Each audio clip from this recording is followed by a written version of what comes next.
এখন সকাল ৭টার মতো বাজে আর সকালবেলায় বেশ রোদ উঠে গেছে। দাঁড়ান, জানলাটা খুলে একটু দেখি বাইরের লোকজন আসা শুরু হয়েছে কিনা। মানে ৭টা থেকে এখানে কাজ শুরু হয় তো তো প্রায় অনেক লোকই দেখলাম ঢুকছে। আর জানলাটা আমি বন্ধ করে দেব।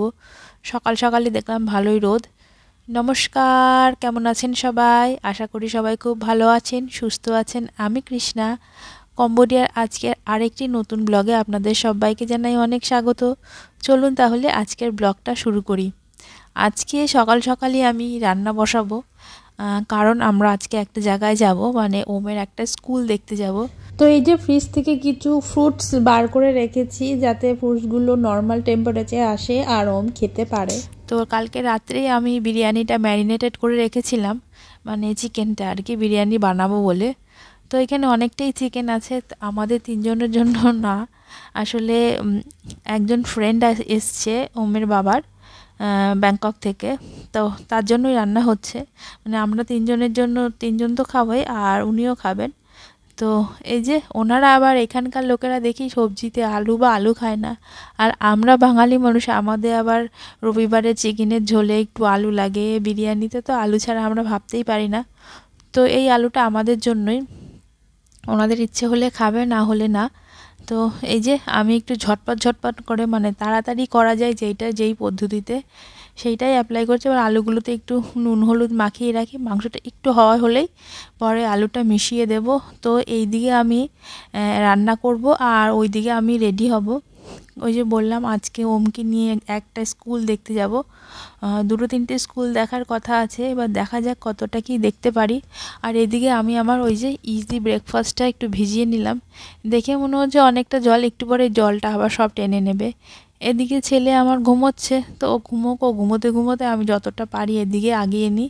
এদিকে ওর বাবার আবার ফোন এসছে যে আমাকে সব কিছু 10টার মধ্যে শেষ করতে হবে, তারপরে আমরা যাব। তারপরে আবার লাঞ্চে উনি এসে ওনার ফ্রেন্ডের সাথে লাঞ্চ করবে। তো সকালবেলা ছেলে উঠে গেছে, ওকে একটু আঙুর ফলটা ছাড়িয়ে দেব। আর নিচে আজকে যে চিকেন আর ভাত হয়েছে, তো একটু এনে রেখেছি, ও হয়তো এখন খাবে না, তো এখন ও ফলটাই খাক আর ওই দুধ খাচ্ছে। আর যাওয়ার আগে যদি একটু খেলো, আর নাহলে এসে খাবে। এদিকে আমার মাংসটা হয়ে গেছে আর আমি ভাতও বসিয়ে দিয়েছি। তারপরে জাস্ট বিরিয়ানিটা একটু গুছিয়ে নিচে দিয়ে দেবো। এই যে ছেলে আর আমার জন্য রেখে দিয়েছি, যেহেতু ওনার ফ্রেন্ড এসছে, তো আজকের দুপুরের খাবারটা বন্ধুর সাথেই খাবে। তো উনি আজকে আর ঘরে আসবেন না, ওইখানে নিচেই রান্নাঘরে একবারে সবার সাথে খেয়ে নেবে। তো আমাদের দুজনের জন্য এইটুখানি রেখেছি। এবার ছেলে একটু খাচ্ছে, তারপরে আমরা বেরিয়ে পড়ব স্কুল দেখতে যাওয়ার জন্য। তো ও এসে খাবে, ভাবলাম যে ওকে একবারে খাইয়েই দিই, যেহেতু ও স্নান হয়ে গেছে। আর ও তো বিরিয়ানি খেতে ভীষণ পছন্দ করে, তাই ভাবলাম যেটা পছন্দ করে আর সেটা হাতের সামনে যখন আছে, তো ওকে খাইয়েই নিই। তো একবারে খাইয়ে নিয়েছি আর এইবার আমরা চললাম স্কুল দেখতে। দেখা যাক কেমন কি স্কুল এইখানে আছে। 6 মাসের আমরা ভিসাতে এখানে এসছি আমি আর ওম। তো এখানে 6 মাসের ভিসাতেও যে স্কুলে ভর্তি করা যায় কি না যায়, সেইগুলোও আসলে আমরা একটু জানতে চাচ্ছি।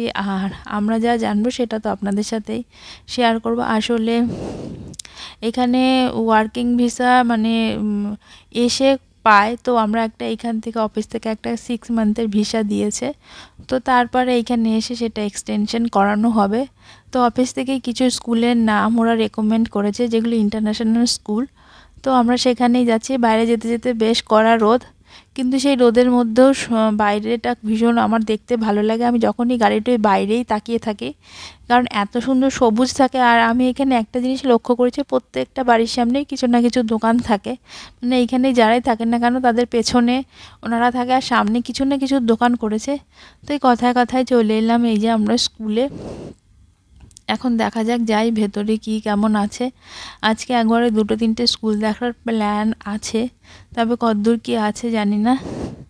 এই যে ওরা সব এইখানে জিনিসপত্র মানে আমাদের বোঝাচ্ছিল কি ক্লাস আছে। আর এইটা একটা বললো যে এটা ফ্রি, মানে হাতে যেটা নিয়েছে বললো যে সপ্তাহে এটা একটা ফ্রি ক্লাস করে। তো আমাদের ফ্রির দরকার নেই, আমরা আপাতত যের জন্য এসেছি দেখা যাক কি কতদূর মানে ঠিকঠাক হয়, পছন্দ হয় কি না।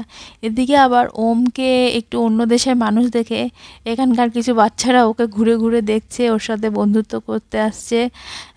ওম আবার ওদেরকে একটু হাত দেখাচ্ছে, হাই হ্যালো করছে। তো ওই যে ওদের নিজেদের মধ্যে একটা আলাপ চলছে, তো ওরা ওদের নিজেদের মতো করে আলাপ করছে, আর এদিকে ওর বাবা একটু বুঝে নেওয়ার চেষ্টা করছিল যে কি কি আছে না না আছে। আর আমি একটু বাইরেটা ঘুরে ঘুরে দেখছিলাম স্কুলের কি কেমন। তো এই বিল্ডিংটা হচ্ছে স্কুল বিল্ডিং, আর পেছনে আমরা একটু বললাম যে আমাদের যেন স্কুলটা একটু দেখায় পেছনে কি আছে না আছে বাচ্চাদের জন্য। তো এই যে আমাদের দেখাচ্ছে পেছনটা, যেখানে আর কি কেজি কিন্ডারগার্টেন ওয়ানেরা এদের এখানে এটা খেলার জায়গা। আর ওই একটা ভ্যান আছে গাড়ি, বললো যে কেউ চাইলে সকালবেলায় গাড়িটায় করেও আসতে পারে। তো এই যে একটা দেখলাম স্কুল। আর তারপরে এখানে এই যে এটা একটা ক্যান্টিনের মতো আছে, খাওয়া দাওয়া করা যায়। তো আমরা দেখে এখন যাব বাড়িতে, এবার দেখা যাক কি হয়। তো এই যে আরও দু জায়গায় দেখেছি, কিন্তু সেইগুলোর ভিডিও আর করা হয়নি, কারণ ওগুলো আবারও আমাদেরকে যেতে হবে। তো এসেছি বাড়িতে, আর এখন বিকেল 5টার মতো বাজে, আর ওমকে নিয়ে যাচ্ছি নিচে। 5টা যখন বাজে আমরা তারপরেই সবসময় নিচে আসি, কারণ সেই সময় আসলে পুরো জায়গাটা ফাঁকা হয়ে যায়। এখানে যেহেতু 5টার সময় ছুটি হয়ে যায়, তো সবাই মোটামুটি চলে যায়, জায়গাটা ফাঁকা হয়, আর ও খেলতে পারে একদম অনেকটা বড় জায়গায়, ও মনের মতো খেলতে পারে। আর সব থেকে বড় কথা, এই দেখুন একে আমার না এই যে মশা কামড়িয়েছে, ওর বাবার জন্য অপেক্ষা করে, মানে বাবা ওখান থেকে বেরোবে। তো ও খেলা তো করেই, তার সাথে আর একটা কাজের জন্য ও নিচে আসে, যা ওর বাবা এখান থেকে বেরোবে আর ওর বাবার সাথে ওর দেখা হবে। তো এই যে ঘুরছে খেলছে, একা একা বল দিয়ে খেলছে, আর অনেকটা বড় জায়গা, তো ও একেবারে হাত পা মিলে খেলা যাকে বলে খেলতে পারে। তবে আমার একটু ভয় লাগে, জায়গাটা ভীষণ, এই যে এই জায়গাগুলো একদম ইয়ে করা ভীষণ শক্ত মতো, তো পড়ে গেলে ভীষণ লাগে। এর আগে দুদিন ওর পা ছেলেও গেছে, বলি সবসময় আসতে দৌড়ো, যদিও শোনে না। তো আজকের ভিডিওটা এখানেই শেষ করি। আমাদের ভিডিওটা আপনাদের কেমন লাগে, ভিডিওগুলো অবশ্যই কমেন্টে জানাবেন। ভালো লাগুক খারাপ লাগুক, আরও কি কি আপনারা দেখতে চান সেগুলো কমেন্টে জানাবেন। তো আজকের ভিডিওটা এখানেই শেষ করি, টাটা।